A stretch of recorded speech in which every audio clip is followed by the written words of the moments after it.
जय हिंद। स्वागत है आप सभी का एक बार फिर से लक्ष्य के यूट्यूब चैनल पर। और इसके साथ ही पॉलिटी की रेगुलर क्लासेस चल रही हैं, राज्य व्यवस्था की क्लासेस चल रही हैं। और इसमें अब हम राष्ट्रपति शासन तक हमने कंसेप्ट को देखा था, आपातकाल को हम लोग डिस्कस कर रहे हैं। राष्ट्रपति में भी जो आपातकालीन शक्तियां हैं राष्ट्रपति की उद्घोषणा करने की, तो वहीं पर हमने आपातकाल को लेकर डिस्कशन शुरू किया था। तो अब इसके साथ ही हमने बात की थी जो नेशनल इमरजेंसी थी लास्ट क्लास में, उसके जो प्रभाव हैं मूल अधिकारों पर वो हमने देखा था। और राष्ट्रपति शासन कैसे लगता है उस पर हमने बात की थी। सबसे ज़्यादा बार या कहा जाए कि सबसे लंबे समय तक राष्ट्रपति शासन कहाँ लगा, पंजाब राज्य में लगा था।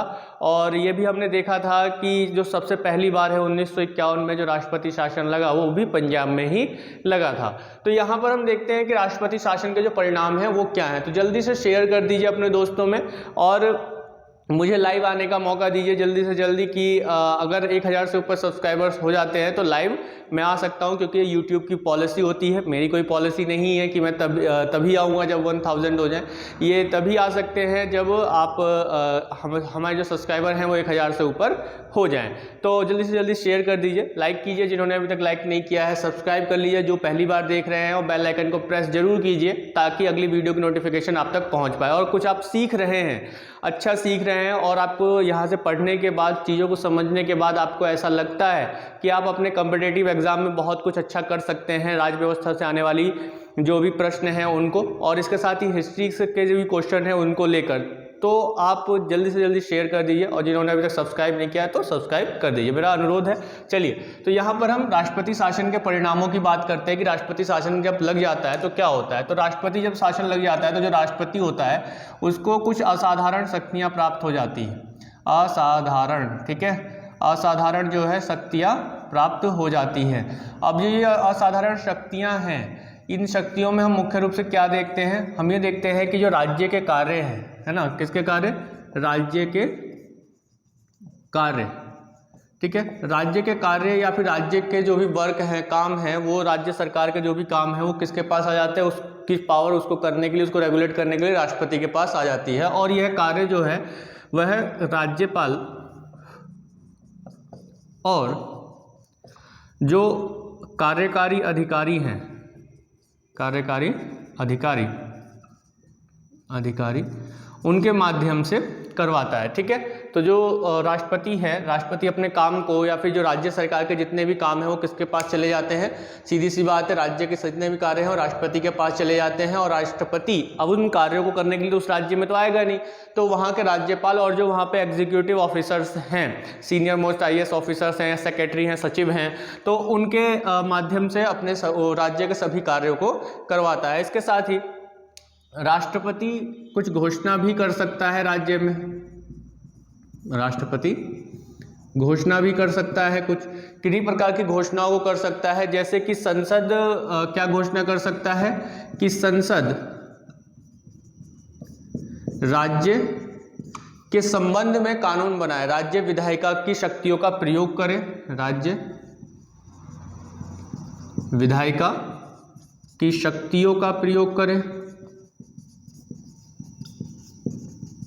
इस बात की घोषणा कर सकता है राष्ट्रपति की। राष्ट्रपति क्या घोषणा कर सकता है कि संसद जो है राज्य विधायिका की शक्तियों का उपयोग करे, राज्य विधायिका की शक्तियों का उपयोग करे, यानी कि अब जो है संसद राज्य के संबंध में कानून बना सकती है। इस बात की घोषणा कौन करता है, राष्ट्रपति कर देता है जब राष्ट्रपति शासन की घोषणा होती है। इसके साथ ही राज्य के किसी भी निकाय या प्राधिकरण को, जो भी राज्य का कोई भी एक राज्य का कोई बॉडी है, निकाय है या कोई प्राधिकरण है, अथॉरिटी है, प्राधिकरण है या अथॉरिटी है, उसको क्या कर सकती है, संवैधानिक रूप से राष्ट्रपति क्या कर सकता है, राष्ट्रपति निलंबित कर सकता है, कुछ समय के लिए निलंबित भी कर सकता है,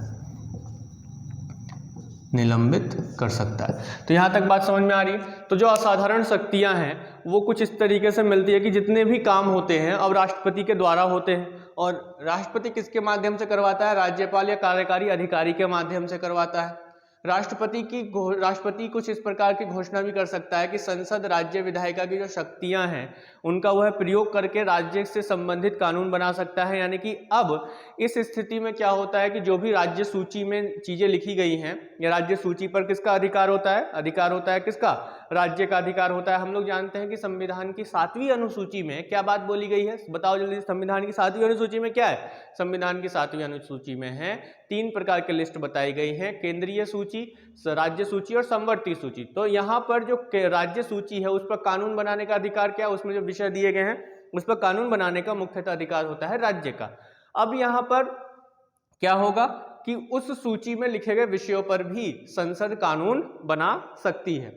इसके अलावा अगर हम देखें तो इन असाधारण शक्तियों में हमें यह भी दिखाई देता है कि राष्ट्रपति मुख्यमंत्री के नेतृत्व में जो मंत्री परिषद होती है, मुख्यमंत्री के नेतृत्व में एक मंत्री परिषद होती है, ठीक है, उस मंत्री परिषद को भंग कर सकती है। ठीक है, उस मंत्री परिषद को क्या कर सकती है? भंग किसे किया है?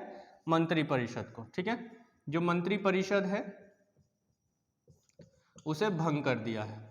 ठीक है, यानी कि अब मंत्री परिषद नहीं है, सरकार नहीं है, कोई भी, उसे खत्म कर दिया है और राज्यपाल राष्ट्रपति के नाम से क्या करेगा? वहां पर शासन चलाएगा, प्रशासन चलाएगा। किसकी सहायता से? राज्य मुख्य सचिव होगा, राज्य का मुख्य सचिव होगा, उसकी सहायता से। तो ये भंग कर दिया। इसके अलावा राष्ट्रपति जो है राज्य विधायिका को विघटित कर सकता है या निलंबित कर सकता है। राज्य विधायिका, जो राज्य की विधायिका स्टेट लेजिस्लेचर है, विधानसभा है मान लीजिए, तो विधानसभा में क्या होगा?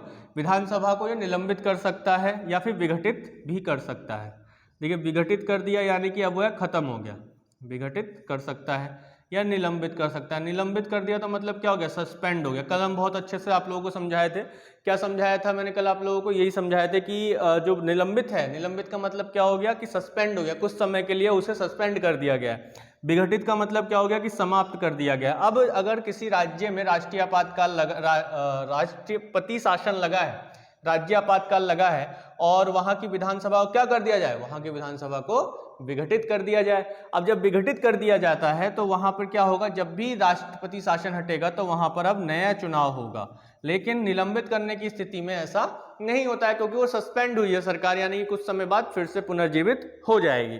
तो इस तरीके के हम देखते हैं कि कुछ प्रभाव हमें राज्य की सरकारों पर या राज्य के शासन पर हमें देखने को मिलते हैं। अगर हम यहीं पर बात करें किसकी? राष्ट्रपति शासन के की जो न्यायिक समीक्षा है उसको लेकर, जैसे कि हमने किस में देखा था? राष्ट्रीय आपातकाल में देखा था। राष्ट्रीय आपातकाल में हमने क्या कंसेप्ट देखा था? जल्दी से बता दीजिए कि कौन सा ऐसा संविधान संशोधन था जिसमें राष्ट्रीय आपातकाल को न्यायिक समीक्षा से बाहर कर दिया था? तो जल्दी से बताओ भाई। अब ज्यादा जो है इधर उधर चक्रियाने की जरूरत नहीं है। अब हमें लग रहा है कि पूरा का पूरा क्या हो गया कि आप लोग जो है घिरनी की तरह घूम रहे हैं इधर से उधर, क्योंकि अब जो है पेज पलट रहे होंगे या देख रहे होंगे कि नोट्स बनाए होंगे, तो अब क्या देख रहे होंगे? पीछे घूम के देख रहे होंगे। जल्दी से कमेंट बॉक्स में डाल दीजिए। और जो लोग पूरा का पूरा क्लास करने के बाद भी कमेंट नहीं करते हैं, है ना, चीज़ों को सीखने के बाद भी जो है अपने आप को अंदर दबा के रखना चाहते हैं, तो मैं कह रहा हूँ कि उनके लिए बहुत ही गलत होगा। आप चीज़ों को करने की कोशिश कीजिए, प्रैक्टिस कीजिए। अगर आपसे चीज़ें गलत होती हैं तो आप उसे सुधार सकते हैं, लेकिन जब आप कोशिश ही नहीं करेंगे तो सुधारेंगे क्या? घंटा। ठीक है, तो यहाँ पर कुछ नहीं होने वाला है। ऐसे तो क्या करना है कि यहाँ पर राष्ट्रपति शासन अगर लग रहा है तो अब उसकी न्यायिक समीक्षा करनी है। तो जो राष्ट्रीय आपातकाल है उसमें किस अनुच्छेद के माध्यम से यह कह दिया गया था कि इसकी न्यायिक समीक्षा नहीं हो सकती है? न्यायिक समीक्षा मतलब कि यह सही है या गलत है, इसका न्यायालय जो है जांच करे। तो इसी तरीके से राष्ट्रपति शासन जो है, ये पहले 38वां संविधान संशोधन हुआ था राष्ट्रपति शासन के लिए। राष्ट्रपति शासन में 38वां संविधान संशोधन हुआ था कब? 1975 में। ठीक है, जो संशोधन हुआ 1976 में। ठीक है, 1975 में 76 लिखिए, 75 में, 1975 में क्या हुआ? 38वां संविधान संशोधन हुआ और इसके द्वारा क्या कर दिया गया कि जो राष्ट्रपति शासन अगर किसी राज्य में लगाया जाता है तो यह न्यायिक समीक्षा के परे है, न्यायिक समीक्षा के परे है। ठीक है, यानी कि इसकी न्यायिक समीक्षा नहीं की जा सकती है। लेकिन इसके बाद ही 44वां संविधान संशोधन आता है।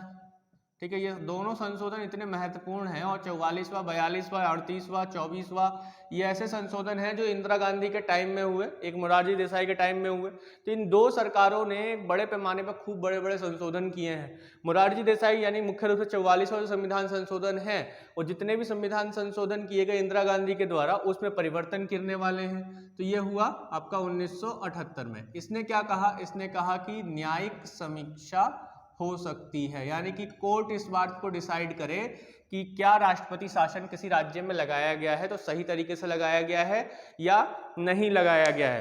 तो इस तरीके से एक 1994 में एक केस हुआ था 1994 में, बम्बई मामला, जिसे बम्बई मामले के नाम से, एसआर बम्बई मामले के नाम से जाना जाता है। इस केस को आप लोगों ने कई बार सुना होगा। इसमें सुप्रीम कोर्ट ने कुछ निर्देश दिए कि किस तरीके से राष्ट्रपति शासन को एक तरीके से होना चाहिए, यानी कि राष्ट्रपति की जो घोषणा है वो न्यायिक समीक्षा से परे नहीं है। इस एसआर बम्बई केस में भी सुप्रीम कोर्ट ने इस बात का जिक्र किया कि जो भी राष्ट्रपति शासन अगर किसी राज्य में लगा दिया गया है तो वो क्या होगा, न्यायिक समीक्षा से परे नहीं होगा। अब भाई किसी भी राज्य में लगा दिया, भाई तुम्हारी सरकार किस केंद्र में किसी और की सरकार है ना, और राज्य में किसी और की सरकार है, तो भाई केंद्र वाली सरकार ने क्या किया कि वहां पर राष्ट्रपति शासन लगा दिया। क्यों? क्योंकि वहां पर हमारी सरकार है। तो ये एक दुर्भावना हो गई ना, एक गलत बात हो गई कि भाई अब उसे हटा दो, अब हम जो है अपनी सरकार वहां पे बनाएंगे, क्योंकि अब वहां पर राज्यपाल का शासन चलेगा, हमारा शासन चलेगा धीरे धीरे, और फिर क्या होगा, संसद कानून बना ही सकती है और संसद में हमारी सरकार है ही है। तो जब संसद कानून बना सकती है तब उस स्थिति में क्या हुआ कि सीधे से पार्लियामेंट या केंद्र सरकार का रूल हो गया वहां पे। तो यहाँ पे आप क्या देखते हैं, यहाँ पर हमें यही चीज दिखाई देती है कि जो एसआर बम्बई मामले हैं उसमें स्पष्ट रूप से ये कह दिया गया, तो सुप्रीम कोर्ट ने ये एक बार फिर से दोहराया कि ये न्यायिक समीक्षा से अलग नहीं है। राष्ट्रपति शासन की जो व्यवस्था है, राष्ट्रपति शासन लगाया जा रहा है तो वो क्या है, इससे अलग नहीं है। किससे? न्यायिक समीक्षा से अलग नहीं है। उसकी न्यायिक समीक्षा की जा सकती है और न्यायिक समीक्षा में अगर कोर्ट को ये लगता है कि राष्ट्रपति की जो संतुष्टि है, जो राष्ट्रपति ने संतुष्टि दी है किसके लिए, राज्यपाल वहां पर राष्ट्रपति शासन लगाने के लिए, अगर वह गलत है तो उसको जो है न्यायालय रोक सकता है, राष्ट्रपति के कार्यों पर रोक लगा सकता है। और इसके साथ ही अगर राष्ट्रपति ने राज्य की विधायिका को विघटित कर दिया है या निलंबित कर दिया है तो न्यायालय उसे पुनः स्थापित भी कर सकती है। इस चीज को स्पष्ट रूप से जो है किसमें बता दिया गया, एसआर बम्बई मामले में। और ऐसे ही इसमें कई सारी चीजों को बताया गया कि राष्ट्रपति को जो है पूर्ण रूप से संतुष्ट होना चाहिए, एक भेदभावपूर्ण निर्णय नहीं लेना चाहिए, और एक जब आवश्यकता पड़े यानी कि एक अंतिम, यानी कि ज्यादा से ज्यादा कोशिश ये करनी चाहिए कि वहां पर सरकार बन जाए। पहले राज्यपाल को ये कोशिश करनी चाहिए कि राज्य में सरकार बन जाए, उसके बाद अगर कुछ नहीं बचता है तब जाकर राष्ट्रपति शासन की अनुशंसा राज्यपाल की रिपोर्ट पर होनी चाहिए। तो यहाँ पर ये चीजें हमें दिखाई देती हैं कि राष्ट्रपति शासन, हालांकि ऐसा बहुत कम होता है और ये सारे मामले जो है सुप्रीम कोर्ट ने बहुत सारी चीजों को बताया। ऐसा ही एक शाह आयोग था, आप लोगों के साथ मैंने जिक्र किया था शाह आयोग। जो शाह आयोग था वो एक तरीके से किस लिए भी बना था, जो 1975 में लगा राष्ट्रीय आपातकाल था उसकी जांच करने के लिए। उसके अलावा आपातकाल पर भी उसने चीजों को बताया, ठीक है, जो कब बना था, 1978 में बना था। इसी तरीके से सरकारिया आयोग था एक, सरकारिया आयोग। सरकारिया आयोग ने भी कई सारी अनुशंसाएं की कि किन आधार पर लगना चाहिए, किन आधार पर नहीं लगना चाहिए। तो ये सारे कंसेप्ट जो है इन दो आयोगों के आधार पर बताया गया। तो मैं समझता हूं कि यहाँ तक जो है आपको ये कंसेप्ट समझ में आ गया होगा कि राष्ट्रपति शासन जो है उसके प्रभाव हमें क्या दिखाई देते हैं। अगर समझ में आ गया तो थम्स अप कर दीजिए जल्दी से, और जो लोग देख रहे हैं जल्दी से जल्दी शेयर कर दीजिए अपने दोस्तों में। चीज़ें बहुत ही महत्वपूर्ण चल रही है, इंपॉर्टेंट चल रही हैं, और जब आप एग्जाम में बैठेंगे और आपको इनसे मिलते जुलते चीज़ें मिलेंगी और यही चीज़ें आपको एग्जाम में रखी हुई मिल जाएंगी तो आप ज़रूर समझेंगे और आपको एक अच्छा कॉन्फिडेंस भी आएगा कि हाँ हमने जो है सही पढ़ा है और चीज़ें जो है गलत नहीं है। तो एक कोई पॉइंट नहीं छोड़ने की मैं अपनी तरफ से कोशिश कर रहा हूँ कि कोई ऐसा फैक्ट ना छूटे जो आप लोगों के एग्जाम में आ जाए और आप ना कर पाए, ठीक है। तो सारी चीज़ें आप लोगों को मैं समझा कर ही चल रहा हूँ। इसके बाद हम बात कर लेते हैं जो हमारा तीसरा रह गया है, वित्तीय आपातकाल। वित्तीय आपातकाल, तो जी वित्तीय आपातकाल के बारे में बताया गया है संविधान के अनुच्छेद 360 में। 360 में जिक्र किया गया है। और इसकी जो उद्घोषणा करेंगे कौन करेंगे? राष्ट्रपति करेंगे। उद्घोषणा का शक्ति है राष्ट्रपति के पास, आपातकालीन उद्घोषणाओं की शक्ति। तो उद्घोषणा कौन करेंगे? राष्ट्रपति करेंगे। तो उद्घोषणा जो है राष्ट्रपति के द्वारा की जाएगी। तो 360 में ये कब बताया गया है या किन स्थितियों में लगाया जाएगा, और उद्घोषणा का जो आधार है वो क्या होगा? अगर हम आधार की बात करें, जैसे कि हमने पीछे देखा था कि किन आधारों पर लगाया जा सकता है राष्ट्रपति शासन, किन आधारों पर लगाया जा सकता है राष्ट्रीय आपातकाल, उसी तरीके से वित्तीय आपातकाल का भी तो कोई एक आधार होगा। तो राष्ट्रपति इस बात से संतुष्ट हो जाए कि ऐसी स्थिति, देश में ऐसी स्थिति उत्पन्न हो गई है कि वित्तीय स्थिति एकदम खराब हो गई है, ऐसी स्थिति उत्पन्न हो गई है जिससे भारत या उसके किसी क्षेत्र में वित्तीय स्थिति बहुत ज्यादा खराब हो गई है। आधार क्या होगा? राष्ट्रपति संतुष्ट हो। संतुष्ट हो किस बात से संतुष्ट हो? कि भारत या किसी क्षेत्र की वित्तीय स्थिति बहुत ही खराब हो गई है, खराब है। तो जब ये खराब, अगर राष्ट्रपति इस बात से संतुष्ट हो जाते हैं कि देश की और देश के किसी एक हिस्से की जो स्थिति है वो बहुत ज्यादा खराब हो गई, कौन सी स्थिति? वित्तीय स्थिति, ठीक है, फाइनेंशियल कंडीशन जो है बहुत ज्यादा खराब हो गई है। तो अब खराब हो गई है और वो है स्थिति जो है एक तरीके से वित्तीय स्थिति खतरे में है, देश की वित्तीय स्थिति या वित्तीय जो अर्थव्यवस्था है वो खतरे में है, खराब हो गई है बहुत ज्यादा। तब उस स्थिति में क्या होगा? वित्तीय आपातकाल की उद्घोषणा की जाएगी। किसकी उद्घोषणा की जाएगी? वित्तीय आपातकाल की उद्घोषणा की जाएगी, जो कि 360 में बताया गया है। तो यहाँ पे सीधा सा एक कंसेंट दिया गया है कि राष्ट्रपति को कंसेंट हो जाता है, राष्ट्रपति इस बात से संतुष्ट हो जाते हैं केंद्र सरकार की इस बात से कि भारत या उसकी जो किसी भी क्षेत्र की जो वित्तीय स्थिति है वो खतरे में है, खराब हो चुकी है, बिल्कुल बेकार हो चुकी है, अब वो आगे नहीं बढ़ सकते हैं। तब उस स्थिति में क्या होता है कि राष्ट्रपति वित्तीय आपातकाल की उद्घोषणा कर देते हैं। राष्ट्रपति जो वित्तीय आपातकाल की घोषणा यहाँ पर करते हैं। तो हम इस चीज को समझते हैं और आगे बढ़ते हैं कि ये इसका एक आधार है। इसके अलावा अगर हम इसमें भी न्यायिक समीक्षा की बात करें तो क्या इसकी न्यायिक समीक्षा हो सकती है? तो हाँ, इसकी भी न्यायिक समीक्षा हो सकती है। क्या हो सकती है? न्यायिक समीक्षा हो सकती है। न्यायिक समीक्षा के लिए वही बात है कि पहले इसे भी जो है न्यायिक समीक्षा से बाहर रखा गया था, 38वां संशोधन रहा, ठीक है, वही चीजें हैं। देखिए याद रखने में दिक्कत नहीं होगी, चीजों को आप समझ लेंगे तो याद करने में दिक्कत नहीं, बहुत ज्यादा सिमिलरिटीज हैं इनमें। 38वां संविधान संशोधन 1975, ठीक है, इसमें क्या किया गया कि न्यायिक समीक्षा के अंतर्गत नहीं है, वही बात की गई, न्यायिक समीक्षा में नहीं है, ठीक है, इस चीज को इसमें बता दिया गया सीधा सीधा। इसके बाद अगर हम देखें तो एक 44वें संशोधन में 44वां संशोधन हुआ, 44वां संशोधन हुआ, और कब हुआ? 1978 में हुआ।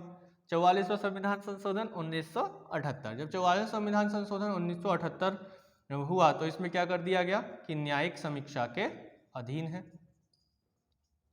न्यायिक समीक्षा के अधीन है। कंसंट्रेट होकर चीजों को आप देख रहे हैं तो आपको बड़े आराम से चीजें समझ में आ गई होंगी। अभी तक इन तीनों आपातकालों में एक अच्छी सिमिलरिटीज आपको देखने को मिल ही रही होगी। इसके बाद अगर हम बात करें तो संसदीय अनुमोदन, है ना, संसदीय अनुमोदन की अगर हम बात करें तो संसद से भी इसका अनुमोदन लेना होगा। जैसे कि हम राष्ट्रीय आपातकाल का लेते हैं, राष्ट्रपति शासन का लेते हैं, तो अब हम क्या लेते हैं इसमें? संसदीय अनुमोदन की बात करते हैं, यानी संसद से कितने समय में ये पारित हो जाना चाहिए। तो संसद में 2 माह के भीतर, देखिए राष्ट्रीय आपातकाल कितने महीने के भीतर होना चाहिए? जल्दी से कमेंट बॉक्स में डाल दीजिए आंसर। राष्ट्रपति शासन कितने महीने के अंदर संसद से अनुमोदित होना चाहिए? और वित्तीय आपातकाल जो होता है वो 2 महीने के अंदर जो है किससे? संसद के दोनों सदनों से, संसद के दोनों सदनों से, है ना, 2 महीने के भीतर कहां से? दोनों ही सदनों से पारित होना चाहिए। और इसके लिए पारित होने के लिए किसी विशेष बहुमत की जरूरत नहीं है, ये सामान्य बहुमत या कहा जाए साधारण बहुमत से ही, साधारण बहुमत से ही पारित हो जाता है, ठीक है, साधारण बहुमत से ही पारित हो जाता है।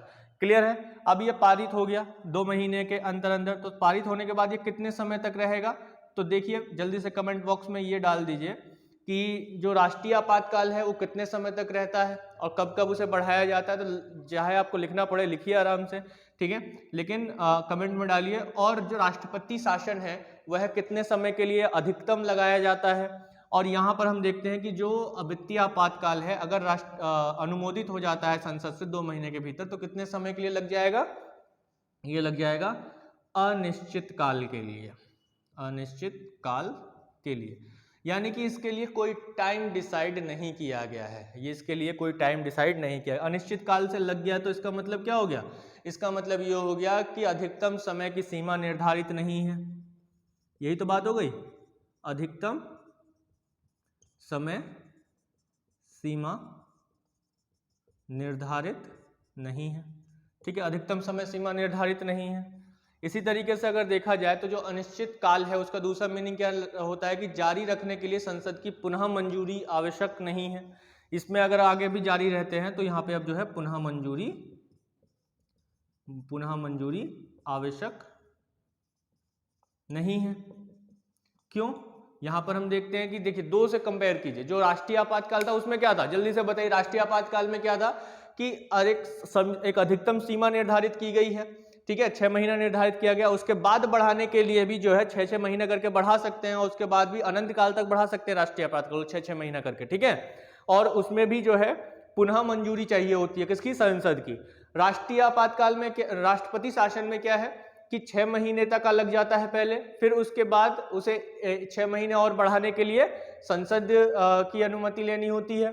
फिर जब 1 साल तक बढ़ता है तो उसके बाद आगे बढ़ाने के लिए 2 कंडीशन होनी चाहिए। वो मैंने आप लोगों को समझाया था कल, तो जल्दी से कमेंट बॉक्स में डाल दीजिए। जिन्होंने क्लास की है तो वो लोग चीज़ों को समझ रहे होंगे कि क्या कनेक्ट हो रहा है। जिनका छूट गया है तो मैं उनसे यही कहूँगा कि पिछली क्लास को देखिए, पहले अच्छे से देखिए, फिर उसके बाद आगे आइए। एक पूरी सीरीज चल रही है ये, आपने अगर एक क्लास मिस की है तो अगली क्लास को थोड़ा समझने में दिक्कत आएगी ही आएगी। क्लियर है। अब यहाँ पर हम देखते हैं कि राष्ट्रपति शासन अधिकतम 3 सालों के लिए ही बढ़ाया जा सकता है, लेकिन पंजाब के मामले में थोड़ा सा अलग रहा था। वहां पे 68वां संविधान संशोधन करना पड़ा था 1991 में। 1987 में वहां पंजाब में जब राष्ट्रपति शासन लगा था तो 3 साल तो वैसे ही हो गए थे, लेकिन उसके आगे भी जरूरत पड़ रही थी, चुनाव नहीं हो पा रहे थे, तो 91 में 68वां संविधान संशोधन किया गया और फिर आगे बढ़ाया गया 5 साल के लिए, वो हो गया, ठीक है।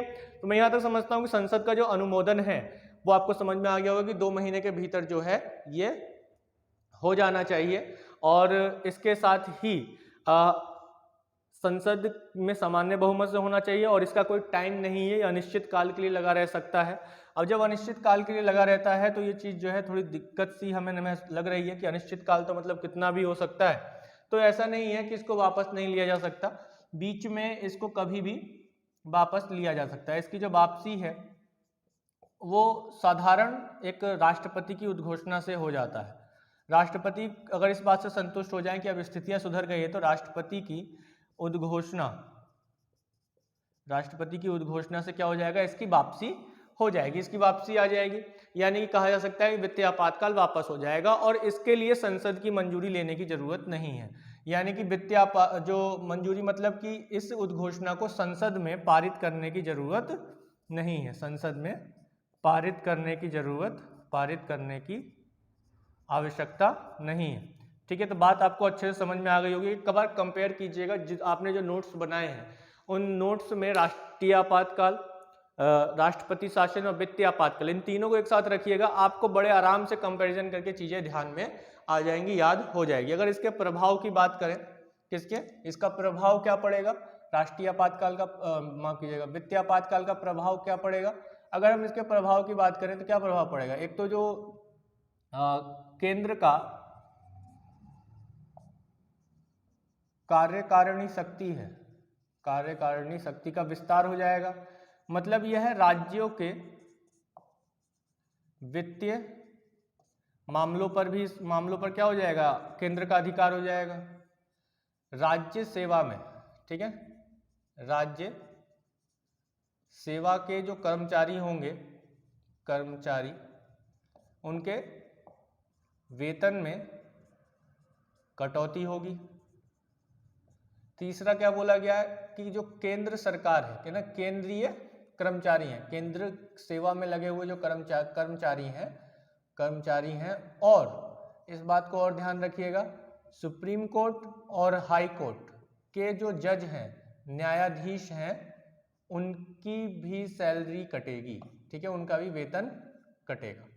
तो इस चीज को इसमें बताया गया है कि प्रभाव जो है इन पर दिखाई देता है, एक तरीके से वित्तीय मामलों पर ही प्रभाव पड़ता है। तो यहाँ तक मैं समझता हूँ कि जो वित्तीय आपातकाल है वो आप लोगों को यहाँ पे आराम से समझ में आ गया होगा अगर आपने राष्ट्रीय आपातकाल को समझा। राष्ट्रीय आपातकाल और राष्ट्रपति शासन बहुत ही ज़्यादा महत्वपूर्ण है। राष्ट्रपति शासन तो 100 से अधिक बार अलग अलग राज्यों में लग चुका है।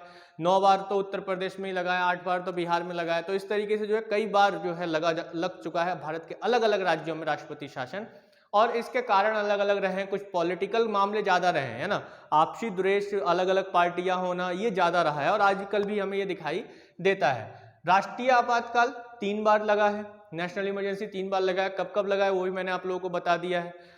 रही बात वित्तीय आपातकाल की, तो ये अभी तक ऐसी कोई स्थिति में नहीं लगा है कि वित्तीय आपातकाल की हमें जरूरत पड़ी हो। हालांकि एक बार स्थिति बन रही थी 1991 में, लेकिन उस समय हमारे जो अर्थशास्त्री थे, जो भी अर्थशास्त्री रहे और जो भी हमारे फाइनेंशियल एडवाइजर्स रहे, उन्होंने इस चीज़ को अच्छे से संभाल लिया और हमें जो है वित्तीय आपातकाल को देखना नहीं पड़ा। तो अभी तक जो है हमारे देश में फाइनेंशियल इमरजेंसी नहीं लगाई गई है।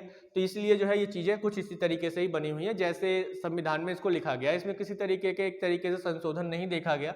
वही न्यायिक समीक्षा वाला हम संशोधन देखते हैं कि वो तीनों में ही है, न्यायिक समीक्षा के लिए तीनों में ही है, वही 38वां संशोधन। और इसके माध्यम से अगर कुल मिला के कहा जाए कि जो 44वां संविधान संशोधन 1978 था, उसके माध्यम से आपातकाल को न्यायिक समीक्षा के दायरे में लाया गया। सीधे सा बात है, आपातकाल में आप तीनों ही आपातकाल को ले सकते हैं। तो बात आपको लोगों को समझ में आ गई होगी। समझ में आ गई है तो कमेंट कर दीजिए जल्दी से, यस नो करके लिख लीजिए। कोई बात हो तो कमेंट में जरूर बताइएगा। हालांकि इसका निदान तो मैं ऐसे भी कर सकता था, लेकिन उसके लिए जरूरी है कि लाइव आना, मुझे पता नहीं चलेगा अभी कि आप लोग क्या लिख रहे हैं, ठीक है। लेकिन जब हम लाइव आएंगे तब हम जो है चीज़ों का, डाउट्स का सीधे निदान करेंगे। लेकिन उसके लिए ज़रूरी है कि आप शेयर करें ज़्यादा से ज़्यादा अपने दोस्तों में। जितने सब्सक्राइबर हमारे बढ़ेंगे, या कहा जा सकता है 1000 से ऊपर सब्सक्राइबर होंगे तभी लाइव आएंगे। देखिए एक तरीके से अभी तक जो आदत है, जो लोग ऑफलाइन क्लास में मेरे से पढ़े हैं, आदत है कि एक ऑफलाइन पढ़ाना और उसमें भी एक डिस्कशन होना आप लोगों के साथ, कि एक किसी न किसी तरीके का क्वेश्चन इरेज होना और उसके जवाब देना, है ना। तो क्लास में पढ़ाने का मजा तभी आता है जब एक डिस्कशन हो। अभी क्या होता है कि मैं सीधा सीधा पढ़ाता चला जाता हूँ और जो चल रहा है उसे चलता रहता है। अब कोई पढ़ रहा है या नहीं पढ़ रहा है या किस तरीके के नोट्स बना रहा है इसका कुछ पता ही नहीं चलता। किसी के क्वेश्चन भी है तो वो बाद में देखने को मिलता है कि हाँ ये क्वेश्चन आया है तो इसको अगली वीडियो में बताएंगे, तो ये थोड़ा लेट मामला हो जाता है। तो उसके लिए लाइव होना बहुत ही ज़्यादा जरूरी है। तो मैं चाहूँगा कि आप लोग सपोर्ट करें, ठीक है। अब इसके बाद बात करते हैं हम, अभी तक तो यहाँ पे राष्ट्रपति की जो आपातकालीन शक्तियाँ थी, है ना। देखिए राष्ट्रपति की आपातकालीन शक्तियों में क्या है, केवल इतना है कि वह तीनों ही आपातकाल की उद्घोषणा करता है। लेकिन इसके साथ ही हमने जो है क्या कर दिया, हमने आपातकाल को भी समझ लिया, बहुत अच्छे से समझ लिया। और मैं समझता हूँ कि आप लोगों को आपातकाल का कंसेप्ट पूरा समझ में आ गया होगा। जल्दी से बता दीजिए आपातकाल का जो कंसेप्ट है, नेशनल जो इमरजेंसी है, या कहा जाए कि जो इमरजेंसी है वह किस भाग में दिया गया, संविधान के किस भाग में उसका जिक्र किया गया है और कौन कौन से अनुच्छेद है, कितने से कितने तक अनुच्छेद है। जल्दी से इस बात का भी कमेंट बॉक्स में डाल दीजिए। अब बच जाता है राष्ट्रपति की वीटो शक्ति। राष्ट्रपति की वीटो शक्तियां, ठीक है। तो वीटो पावर, अक्सर कैंडिडेट इस चीज को लेकर, जो अभ्यर्थी हैं वो इस चीज को लेकर बड़े कंफ्यूज रहते हैं कि क्या है ये वीटो शक्ति, है ना। उनको बस इतना पता है कि 111 में ये बताया गया है कि वो या तो स्वीकृति दे सकता है, स्वीकृति को सुरक्षित रख सकता है, या पुनर्निर्वाचन के लिए भेज सकता है। तो सीधी सी बात है, संसद द्वारा जो पारित विधेयक है या कोई भी विधेयक है वो तब तक अधिनियम नहीं बनता है जब तक कि राष्ट्रपति उसे मंजूरी ना दे दे या राष्ट्रपति उस पर सिग्नेचर ना कर दे। हम इस चीज को मानते हैं, इस चीज को जानते भी हैं कि संसद में कोई भी विधेयक आता है, बिल आता है, संसद में अधिनियम नहीं आता है। संसद में क्या आता है, विधेयक आता है, बिल आता है। जैसे कि मैंने आप लोगों को पीछे जब मनोनीत वाला बताया था तो मैंने क्या बताया था कि 126वां संविधान संशोधन विधेयक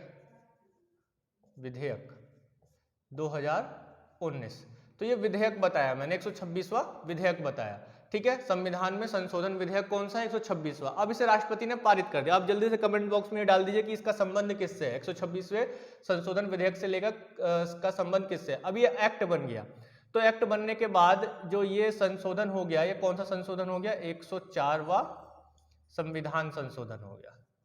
तो अब हम इसको ऐसे बोलेंगे 104वां संविधान संशोधन अधिनियम बोलेंगे। अब इसको क्या बोलेंगे? अधिनियम, क्योंकि राष्ट्रपति ने इसे पारित कर दिया है। तो अब 126वां जो संविधान संशोधन विधेयक है ये, ठीक है, लेकिन 104वां ये संविधान संशोधन अधिनियम है, एक्ट हो गया है। और इनमें क्या बात बोली गई है मैंने आप लोगों को बहुत ही अच्छे से समझाया है। जल्दी से कमेंट बॉक्स में डाल दीजिए कि इसका मीनिंग या इसमें किस चीज को बताया गया है। तो इसी तरीके से राष्ट्रपति को जो वीटो शक्ति प्राप्त है ना, वीटो शक्तियां है वो कैसे प्राप्त है, किन मामलों में प्राप्त है? कि राष्ट्रपति जब तक किसी विधेयक पर सिग्नेचर नहीं कर दे वो है अधिनियम नहीं बनता है। तो इस मामले में राष्ट्रपति के पास 3 विकल्प होते हैं, है ना, 3 विकल्प दिए गए हैं। क्या दिए गए? 3 विकल्प दिए गए हैं। क्या विकल्प दिए गए हैं? जो कि इन 3 विकल्पों को बताया गया है किसमें? संविधान के अनुच्छेद 111 में, 111 में इस चीज को बताया गया है। तो क्या क्या चीजें दी गई है? कि राष्ट्रपति विधेयक को, एक तो विधेयक को क्या कर दे, राष्ट्रपति विधेयक को स्वीकृति प्रदान कर दे, ठीक है, स्वीकृति दे दे, उसे अनुमति दे दे कि ठीक है जी अब हम जो है इसको अधिनियम बनाते हैं। एक विकल्प ये होता है। एक विकल्प होता है राष्ट्रपति के पास कि विधेयक को सुरक्षित अपने पास रख ले, सुरक्षित रखे। तीसरा विकल्प होता है कि विधेयक को क्या करे, पुनर्विचार के लिए संसद को वापस भेज दे। किसको भेज दे? संसद को वापस भेज दे। बस शर्त यह है कि धन विधेयक नहीं हो। अगर धन विधेयक है तो धन विधेयक को यह पुनर्विचार के लिए नहीं भेज सकती, ठीक है। राष्ट्रपति जो है धन विधेयक को पुनर्विचार के लिए नहीं भेज सकते हैं। क्लियर? तो ये चीज यहाँ पर आप लोगों को समझ में आ गई होगी। तो 3 प्रकार के विकल्प बताए गए हैं किसमें? राष्ट्रपति को, कि कोई भी अगर विधेयक संसद से आता है मंजूरी के लिए, किसके पास? राष्ट्रपति के पास मंजूरी के लिए आता है, तब हम देखते हैं कि उसके पास 3 विकल्प होते हैं कि राष्ट्रपति संसद से आए विधेयक को स्वीकृति प्रदान कर दे। स्वीकृति प्रदान कर देंगे तो वो तुरंत क्या बन जाएगा? एक्ट बन जाएगा। एक्ट का हिंदी में रूपांतरण क्या होता है? अधिनियम बन जाएगा, ठीक है। इसी तरीके से जो विधेयक को वो सुरक्षित रख सकता है अपने पास कि ठीक है हम इसे बाद में देंगे, अभी ये मेरे पास रहेगा। या फिर कोई विधेयक पर राष्ट्रपति को लगता है कि संसद को इस पर जो है एक बार फिर से जो है डिस्कशन कर लेना चाहिए, क्योंकि ये जो है तो हो सकता है कि संसद ने थोड़ा तेजी से बना दिया हो, जल्दबाजी में बना दिया हो, या फिर ये संविधान के अनुकूल नहीं है, तो आप जो है इस पर एक बार फिर से विचार कीजिए। ऐसा कहकर राष्ट्रपति वापस पार्लियामेंट को लौटा सकते हैं। लेकिन धन विधेयक के मामले में ये वाला काम नहीं होता है, यानी कि पुनर्विचार नहीं किया जा सकता है। तो यही कारण रहता है कि राष्ट्रपति को जो वीटो पावर है वो क्यों दी गई, है ना। राष्ट्रपति को वीटो शक्तियां जो हैं वो क्यों दी गई? उसका कारण यही रहा कि एक तो संसद द्वारा अगर किसी तरीके से, या संसद द्वारा या राज्य विधानसभा के द्वारा, या कहा जाए यहाँ पे मैं लिख देता हूँ विधान या विधायिका लिख देते हैं, विधायिका द्वारा किसी कानून को या किसी विधेयक को जल्दबाजी में या सही ढंग से पारित नहीं किया गया है तो उसको रोकने के लिए, और इसके अलावा असंवैधानिक विधेयक को रोकने के लिए,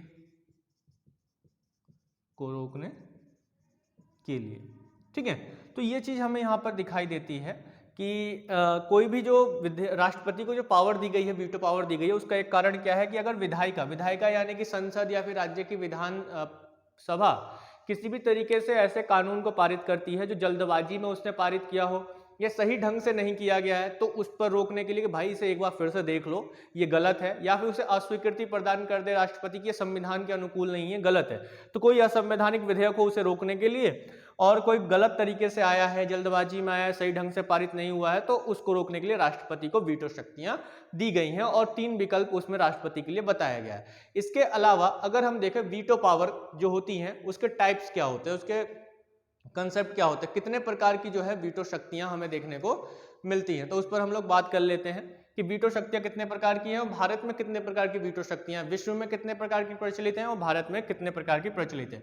यहां तक तो नॉर्मल जो है सामान्य अभ्यर्थी जो अक्सर चीजों को पढ़ता है उसको नॉर्मल ये चीजें पता होती हैं, लेकिन जो वीटो कितने प्रकार के हैं भारत के राष्ट्रपति के पास वो मैं अब आपको यहाँ पे समझाऊंगा। जिनको नहीं पता है उनके लिए बहुत अच्छी बात है, जिनको पता है वो बौद्धिक आतंकवादी ना बने, बस चीजों को आराम से थोड़ा सा एक बार फिर से समझे, हो सकता है कुछ नया मिल जाए। ठीक है, एक चीज होती है वैल्यू न्यूट्रलिटी। वैल्यू न्यूट्रलिटी का मतलब होता है, या हिंदी में बोले तो मूल्य तटस्थता, तटस्थता। तो जो वैल्यू न्यूट्रलिटी है उसका मीनिंग क्या होता है, इस चीज को समझिए। अगर आपको कोई चीज पहले से आती है या आपने उसे थोड़ा बहुत पढ़ा है, सीखा है, और सामने वाला आपको थोड़ा बहुत सिखाने की कोशिश कर रहा है या अपनी बात को रखने की कोशिश कर रहा है, तो एक बार उसे सुनिए, ठीक से सुनिए। ये नहीं कि आपने पहले से सीखा हुआ है तो उस चीज को आप क्या करने लगे, बार बार ये सोचने लगे अरे ये तो मैंने सीखा हुआ है, ये तो मैंने सीखा हुआ है। ओवर कॉन्फिडेंस हो जाता है उसमें। वैल्यू न्यूट्रलिटी का मतलब पहले आप सुनिए एक बार, अगर आप लोगों ने देखा है, ये उन लोगों के लिए मैं बता रहा हूँ जिन्होंने पढ़ा हुआ है। थोड़ा सा पढ़ने के बाद जो है मैं उनका सम्मान करता हूँ, थोड़ा सा उन्होंने पढ़ा है पहले से, लेकिन पढ़ने के बाद खलीफा बन जाना तुरंत वो गलत चीज होती है ना। तो अब यहाँ पर पहले सुनिए उसकी बात को। अगर आपको लगता है कि वो चीज नहीं है या उसमें जो चीजें हैं फैक्ट हैं जो आपने पहले पढ़ा था, हो सकता है वो आपने गलत पढ़ा हो, तो वो चीज अगर गलत है ये सही आ रही है तो इसको आप लीजिए, यानी कि तर्क के आधार पर अपनी बुद्धि पर उतारिए। ये नहीं कि जिसने आपको जैसा परोस दिया आपने वैसा ही खा लिया, भले ही वो खाना बासी हो। ठीक है, तो ऐसा नहीं करना है, चीजों को जो है तर्कपूर्वक समझना है, जो लोग पहले से ही जानते हैं या पढ़ते हैं। लेकिन और इस कॉन्फिडेंस, ऐसे बहुत से लोग होंगे जो थंबनेल को ही देखकर आगे भी बढ़ जाते होंगे कि अरे ये तो हमने पढ़ा हुआ है, लेकिन वो बहुत ज़्यादा चीज़ों को खो देंगे। तो इसीलिए कह रहा हूँ आप लोग शेयर कीजिए, सपोर्ट कीजिए, ताकि ये चीज़ें लोगों तक पहुँचे और बहुत से लोग जान सकें चीज़ों को, और साथ साथ जो है मैं लाइव भी आ सकूँ, है ना। इस चीज़ को मैं कई बार बोल चुका हूँ। चलिए, तो इसके साथ ही जो राष्ट्रपति की वीटो शक्तियां हैं, इसके संबंध में अगर हम विश्व स्तर पर बात करें, विश्व में वीटो शक्तियों के बारे में बात करें, वीटो, ठीक है, तो विश्व में जो वीटो शक्तियां हैं वो मुख्यतः 4 रूपों में देखी जाती हैं, या 4 प्रकार की होती हैं। कितने प्रकार की होती हैं? 4 प्रकार की होती हैं। अगर पहली की बात करें तो एक विशेषित होती है, विशेषित वीटो कहा जाता है एक को। एक होता है अत्यांतिक वीटो, परीक्षाओं में बने हुए हैं प्रश्न इन सब से, अत्यांतिक वीटो। एक होता है निलंबनकारी वीटो, और एक होता है पॉकेट वीटो। एक क्या होता है? Pocket veto. अब जो विशेषित वीटो है ये भारत में नहीं है, ठीक है, ये भारत में नहीं है। विश्व में अलग अलग देशों के पास है, लेकिन ये भारत में नहीं है। मुख्य रूप से अगर उदाहरण देखा जाए तो अमेरिका में इसका उपयोग होता है, लेकिन भारत में नहीं होता है। ठीक है, भारत में नहीं होता है। कहाँ होता है? अमेरिका में होता है। भारत के राष्ट्रपति के पास ये तीनों प्रकार के वीटो हैं। ये तीनों प्रकार के वीटो जो है भारत के राष्ट्रपति के पास बताए गए हैं। ठीक है, भारत के राष्ट्रपति के पास ये तीनों प्रकार के वीटो रहते हैं। अब इन तीनों प्रकार के जो वीटो हैं इसमें हम लोग एक एक करके देख लेते हैं कि अत्यांतिक वीटो का इस्तेमाल कब होता है, निलंबनकारी वीटो का इस्तेमाल कब होता है, पॉकेट वीटो का इस्तेमाल कब होता है। इनकी परिस्थितियां अलग अलग हैं और अलग अलग समय पर, और इस प्रकार के वीटो का उपयोग करके राष्ट्रपति कैसे विधेयक को अगर समाप्त करना है तो समाप्त कर सकता है, या उसे रोक सकता है, या फिर उसे पुनर्विचार के लिए किसमें भेज सकता है। ठीक है, तो इसकी हम लोग बात कर लेते हैं। तो एक एक करके बात करते हैं। अत्यांतिक वीटो, सबसे पहले कि जो अत्यांतिक वीटो है वो क्या है। अत्यांतिक वीटो को अंग्रेजी में एब्सोल्यूट वीटो कहा जाता है, एब्सोल्यूट वीटो कहा जाता है। और इस वीटो पावर में क्या होता है कि राष्ट्रपति, संसद से आया कोई विधेयक है ना, संसद से, ये ऐसे विधेयक के संबंध में होता है जिसको राष्ट्रपति अपने पास सुरक्षित रख लेता है, और उस पर क्या होगा कि जैसे ही वो सुरक्षित रख लेगा अपने पास तो वह विधेयक समाप्त हो जाएगा। ठीक है, वह विधेयक क्या हो जाएगा, समाप्त हो जाएगा। संसद द्वारा पारित विधेयक अपने पास सुरक्षित रख लेता है। इसमें हम क्या देखते हैं, संसद द्वारा पारित विधेयक अपने पास सुरक्षित रख लेगा कौन, राष्ट्रपति। और जैसे ही उसने सुरक्षित रखा क्या हो जाएगा, वह विधेयक समाप्त हो जाएगा और एक्ट नहीं बन पाएगा, यानी कि अधिनियम नहीं बन पाएगा। ठीक है, यानी कि किसी विधेयक को समाप्त करना हो, ठीक है, और उसको एक्ट नहीं बनाना है तो राष्ट्रपति अत्यंतिक वीटो का उपयोग करेगा। और ये अत्यंतिक वीटो दो ही कंडीशन में इस्तेमाल की जा सकती है।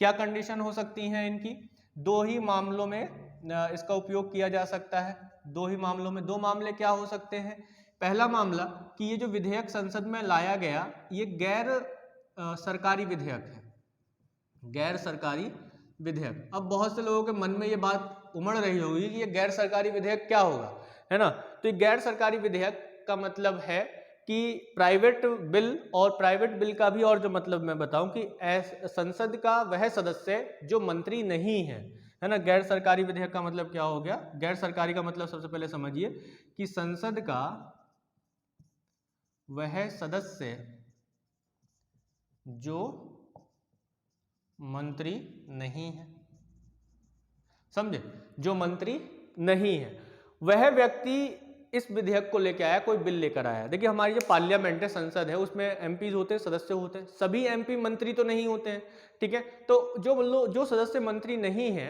अगर वह किसी विषय पर कानून लेकर कोई कानून बनवाना चाहते हैं और वो कोई विधेयक लेकर आए हैं संसद में, तो उसे हम बोलते हैं प्राइवेट बिल या फिर गैर सरकारी विधेयक। अगर इस प्रकार का विधेयक संसद से पास होकर राष्ट्रपति के पास जाता है और राष्ट्रपति उसे सुरक्षित रख लेते हैं तो वो समाप्त हो जाता है या फिर वह एक्ट नहीं बन पाता है, ठीक है। हालांकि उसे पास भी कर सकते हैं, उसे कानून भी बना सकते हैं, तो ऐसा बहुत ही कम देखने को मिलता है। दूसरा क्या होगा, दूसरा होगा सरकारी विधेयक है, सरकारी विधेयक है।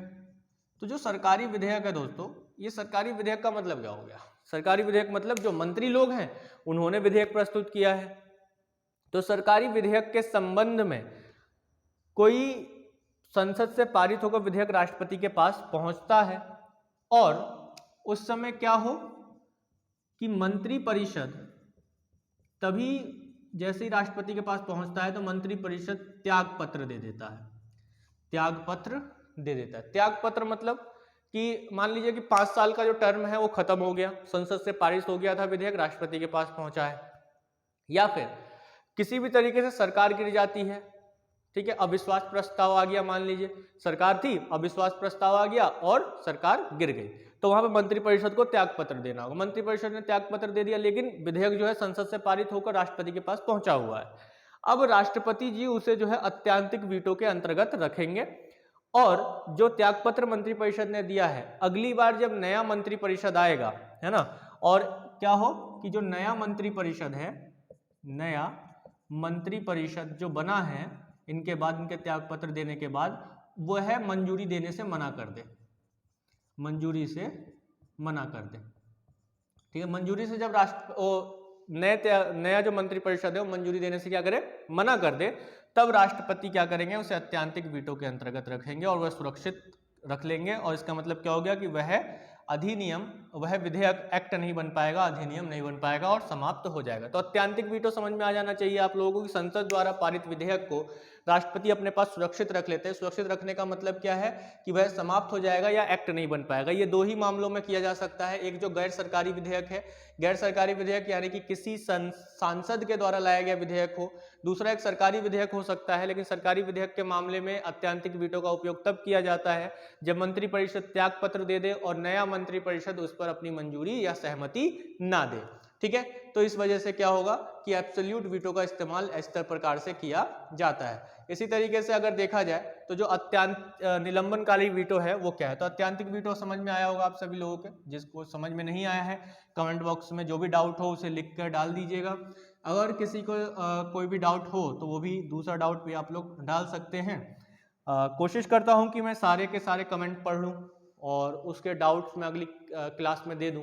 लेकिन क्या होता है कि सारे डाउट्स या सारे जो कमेंट्स हैं वो पढ़े नहीं जा सकते हैं इतनी आसानी से, तो इसीलिए मैं कह रहा हूँ कि शेयर कर दीजिए, 1000 के ऊपर सब्सक्राइबर पहुँचा दीजिए, और फिर उसके बाद हम लाइव इंट्रा होगा हमारा, और हम जो सीधे सीधे आपके क्वेश्चन के आंसर भी आपको दे दिया करेंगे। ठीक है, तो यहाँ तक चलते हैं निलंबनकारी वीटो। अब जो निलंबनकारी वीटो है ये क्या है भाई? निलंबनकारी वीटो, इसमें भी वही कि विधेयक जो है वो संसद से पारित हुआ और कहाँ जाएगा? राष्ट्रपति के पास जाएगा। अब जो संसद से पारित विधेयक है ना, विधेयक को संसद से जो पारित है ना, तो विधेयक को जब संसद से पारित होगा कहाँ पहुंचा? राष्ट्रपति के पास पहुंचा। निलंबनकारी वीटो का उपयोग कहाँ किया जाएगा? पुनर्विचार के लिए किया जाएगा। तो विधेयक को संसद में पुनर्विचार, किसके लिए? पुनर्विचार के लिए लौटा देते हैं। ठीक है, पुनर्विचार के लिए संसद विधेयक में पहुंचा दिया जाता है, यानी कि विधेयक को कहां पहुंचा दिया जाता है? पुनर्विचार के लिए पहुंचा दिया जाता है। कहां? संसद में। अब इसके बाद जो पुनर्विचार करने के बाद संसद क्या करे? संसद ने पुनर्विचार कर लिया और उसमें संशोधन किया या नहीं किया? नहीं किया, नहीं संशोधन। ठीक है, संशोधन नहीं किया,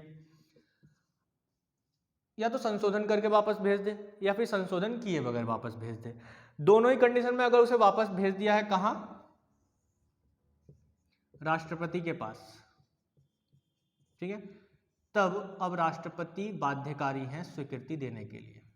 तो राष्ट्रपति स्वीकृति देने के लिए बाध्यकारी है। अब इस बात को समझिए, निलंबनकारी वीटो कहां इस्तेमाल होता है? यानी कि इसको अंग्रेजी में बोलते हैं सस्पेंडेड वीटो या सस्पेंशियल वीटो। ठीक है, सस्पेंसिव वीटो भी बोल सकते हैं, सस्पेंसिव वीटो बोला जाएगा।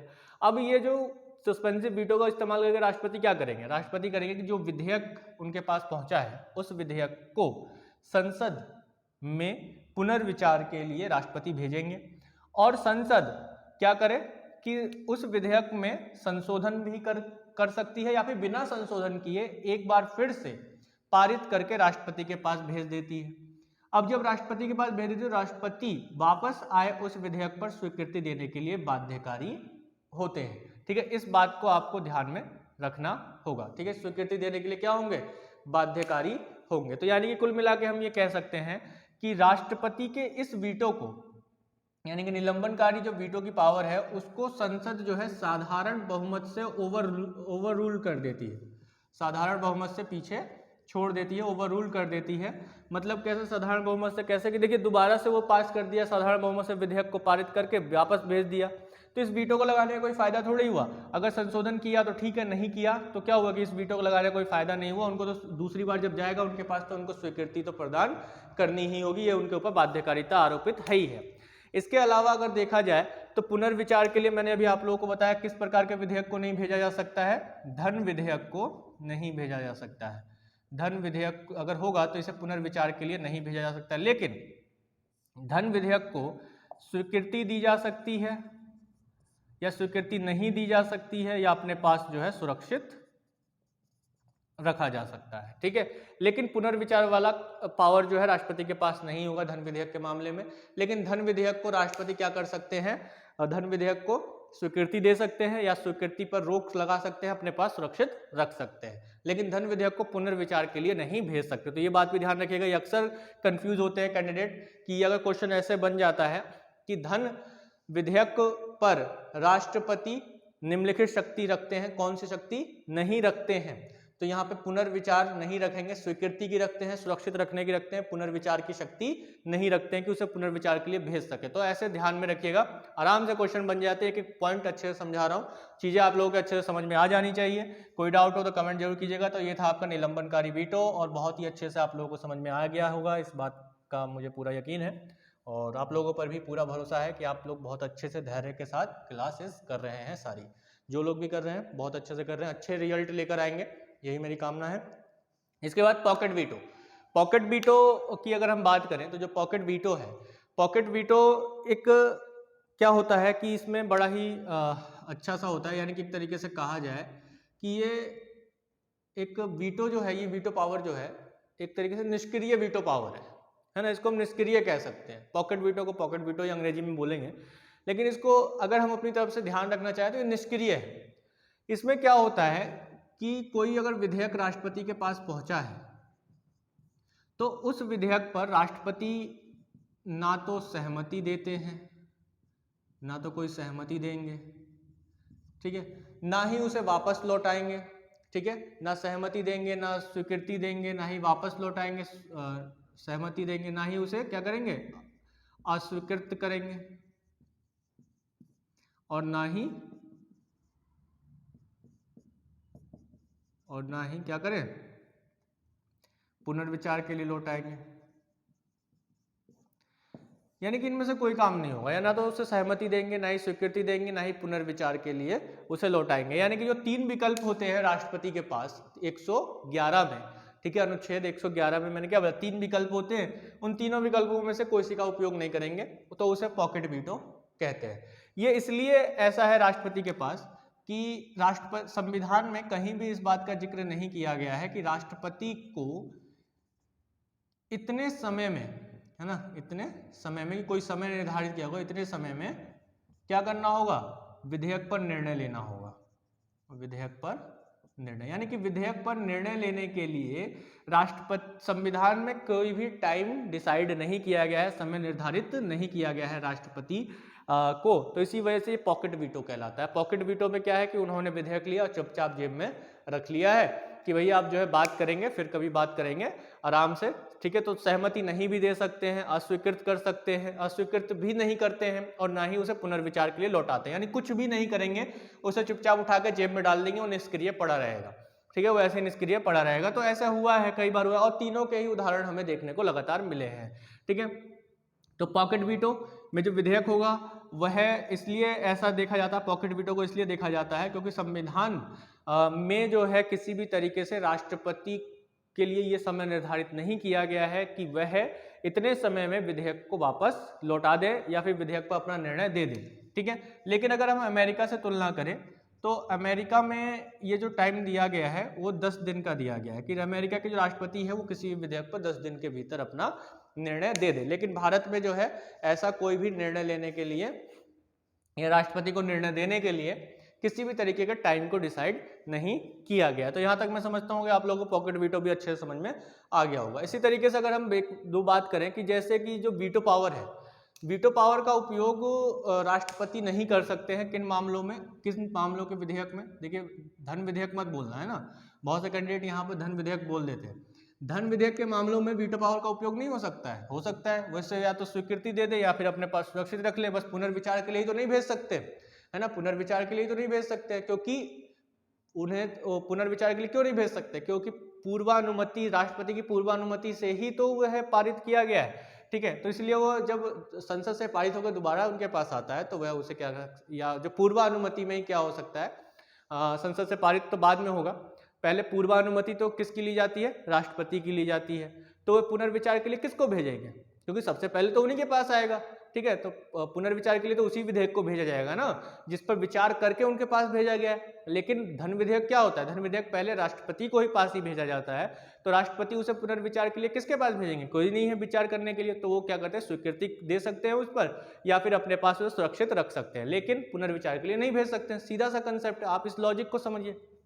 अगर ये लॉजिक समझ में नहीं आया तो एक बार कमेंट बॉक्स में डाल दीजिएगा, फिर दोबारा समझा दूंगा, ठीक है। चलिए, तो इसके बाद हम देखते हैं कि राष्ट्रपति की जो वीटो शक्तियां हैं ये प्रभावी नहीं होती हैं किस पर, अगर संविधान संशोधन विधेयक है, कोई संविधान संशोधन, अगर कोई विधेयक राष्ट्रपति के पास पहुंचा है, संविधान संशोधन विधेयक राष्ट्रपति के पास पहुंचा है, तो यह प्रभावी नहीं, संविधान संशोधन विधेयक पर वीटो शक्तियां प्रभावी नहीं होती हैं, वीटो शक्तियां प्रभावी नहीं, ठीक है। ध्यान रखिएगा इस बात को, कई बार पूछा जाता है। और ये कंसेप्ट कब लाया गया कि शक्तियां प्रभावी नहीं होंगी, वीटो शक्तियां, ये लाया गया 24वें संविधान संशोधन। देखिए ये भी इंदिरा गांधी के टाइम का है, संविधान संशोधन, इंदिरा गांधी का टाइम याद रख लीजिए, बहुत ही ज़्यादा महत्वपूर्ण संशोधन तो वैसे याद हो जाएंगे। 24वें संविधान संशोधन अधिनियम 1971, 1971 में 24वां संविधान संशोधन किया गया और यह कहा गया कि जो संविधान संशोधन का कोई विधेयक है तो राष्ट्रपति उस पर वीटो शक्ति का उपयोग नहीं कर सकते हैं, इस बात को कहा गया। और संविधान संशोधन का जो भी विधेयक होगा उस पर राष्ट्रपति को स्वीकृति देना अनिवार्य है, स्वीकृति देना अनिवार्य है। समझे भैया? तो स्वीकृति देना जो है अनिवार्य होगा। तो बच्चों अच्छे से समझ में आ रहा होगा मेरे प्रिय विद्यार्थियों कि संविधान संशोधन के जो विधेयक होते हैं उस पर वीटो की शक्ति प्रभावी नहीं होती है। इसका कंसेप्ट 24वें संविधान संशोधन अधिनियम 1971 में दिया गया और इसके द्वारा ये निर्धारित कर दिया गया कि अगर संविधान संशोधन के मामले में कोई विधेयक राष्ट्रपति के पास पहुंचता है तो वह उसे स्वीकृति देगा ही देगा और उसके बाद इसमें कोई चेंजेस नहीं किया गया। और ये एक कहा जा सकता है आश्चर्य की भी बात रही कि 44वें संविधान संशोधन में भी इसमें चेंज नहीं किया गया, क्योंकि हो सकता है कि ये उनको सही लगा हो। तो इस तरीके से देखा जाए तो राष्ट्रपति की शक्तियां जो है कहीं ना कहीं बंध जाती हैं और राष्ट्रपति पूर्ण रूप से काम नहीं कर पाता है। क्यों? क्योंकि उसके ऊपर कई सारे रेस्ट्रिक्शन है। एक तो वो पहले से ही हमारे यहाँ नाम मात्र का वास्तविक संस्था वो प्रशासक रहा है, या कहा जाए कि नाम मात्र का शासक रहा है। अब उसके बाद उस पर भिन्न भिन्न प्रकार के संशोधन करके अलग से ही रेस्ट्रिक्शन लगाए गए हैं। तो संविधान संशोधन विधेयक, अगर संविधान संशोधन के द्वारा किसी तरीके का असंवैधानिक भी कार्य किया जाता है तो राष्ट्रपति क्या कर सकते हैं? उसे स्वीकृति देने के लिए अनिवार्य है। लेकिन ये तो सही है कि हमारा संविधान किसी को सुप्रीम पावर नहीं देता है, तो इसी वजह से हमारा जो सुप्रीम कोर्ट है वो बैठा हुआ है कि अगर तुम संविधान में संशोधन करोगे और कुछ गड़बड़ी करोगे तो हम वहाँ पे बैठे हुए हैं ना। लेकिन यहाँ पर राष्ट्रपति के पास अगर ये पावर नहीं है कि वो संविधान संशोधन किसी भी ऐसे विधेयक को जिसको उनको लगता है कि ये गड़बड़ी में बनाया गया है, जल्दबाजी में बनाया गया है, उनको रोक ले या फिर उस पर पुनर्विचार करवा दे, तो राष्ट्रपति नहीं करवा सकता है। ठीक है, लेकिन यहाँ पे हमारे संविधान की खूबसूरती है। इतना अच्छा और खूबसूरत संविधान विश्व में मुझे नहीं लगता कि कहीं और होगा, और ना ही कहीं है कि इस तरीके का चेक एंड बैलेंस रखता होगा। और इतना बड़ा संविधान जो बना है तो इतना बड़ा दिमाग भी लगा होगा लोगों का।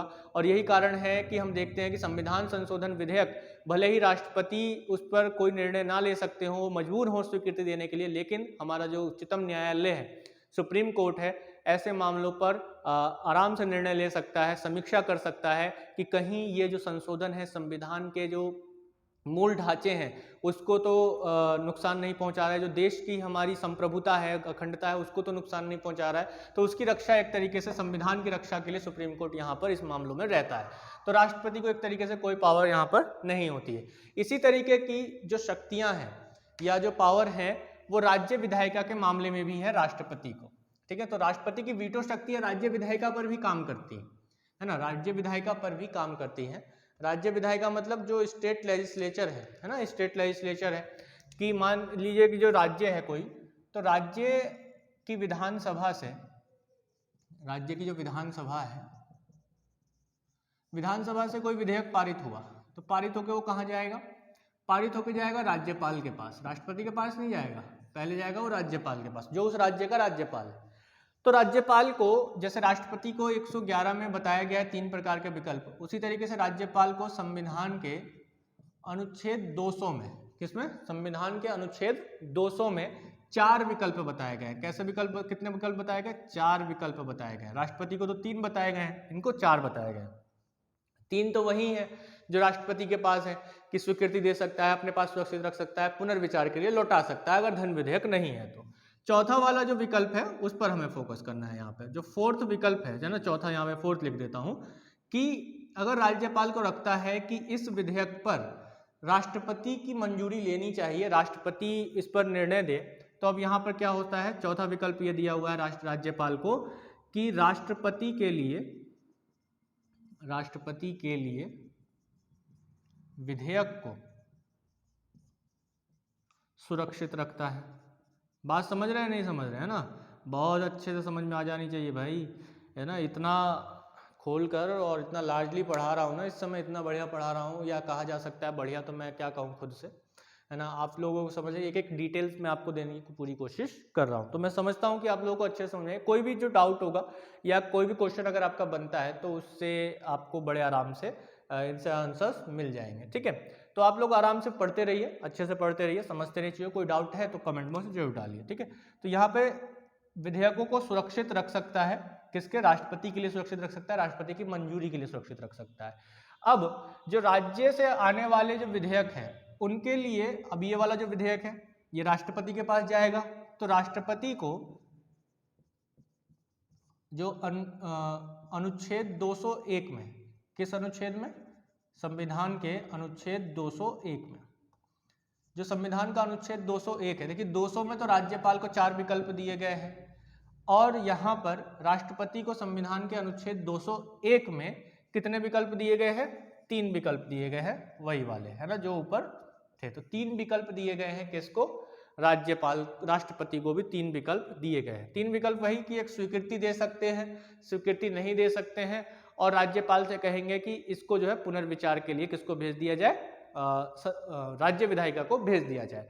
लेकिन अब यहाँ पर यह हो कि राज्य विधायिका उसे फिर से दोबारा से पारित करके भेज दे, तो यहाँ पर राष्ट्रपति जो है बाध्यकारी नहीं है राष्ट्रपति के ऊपर कि वह उस पर मंजूरी दे। ये मामला किसमें है? जब संसद से कोई विधेयक पारित होकर राष्ट्रपति के पास आता है और राष्ट्रपति उसे पुनर्विचार के लिए भेज देते हैं, तब संसद दोबारा से उसे पुनर्विचारित करके वापस राष्ट्रपति के पास भेजता है, तो उसे मंजूरी देने के लिए राष्ट्रपति बाध्यकारी है।